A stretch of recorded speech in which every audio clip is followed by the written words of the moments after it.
kayo nandito? May gagawin na naman ba kayo sa kapatid ko?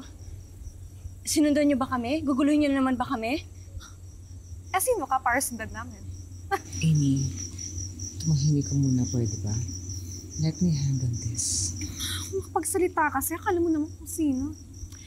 And FYI, Ina, matagal na naming family friends, yung mga De La Costa.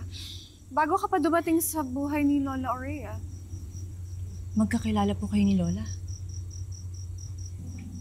Yes, Ina, dear. Matagal ko ng kaibigan si Sonia. Yung daughter-in-law ni Madam Aurea. Magkaibigan na kami bago ko pa nakilala yung daddy mo. So, alam din po ba nila na kasal kayo sa daddy ko? Na namatayan kayo ng asawa recently? Na kayong stepmom namin ni Nono na pinabayaan kami? Ina, wala silang alam tungkol doon. Kaya please lang, huwag ka nalang maingay.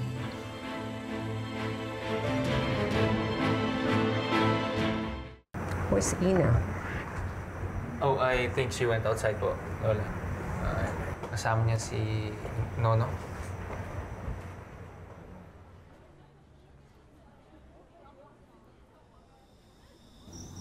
Alam nila na kayong asawa ng daddy namin, pero wala silang idea about sa amin ni Nono. Bakit ayaw niyo kung malaman nila na magkakilala tayo? Dahil kinakahiya niyo na naman kami. O baka naman, may binabalak na naman kayo. Si Lola ba at ang pamilya niyang bago niyong target na gamitin tulad ng paggamit niyo sa daddy ko? Amy! Amy, tama na.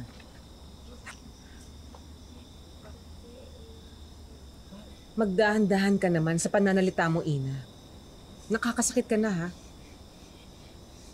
Hindi kami ganong klaseng tao. Minahal ko ang daddy mo, kaya nagpakasal ako sa kanya. At hindi rin madali para sa akin ang mawala siya.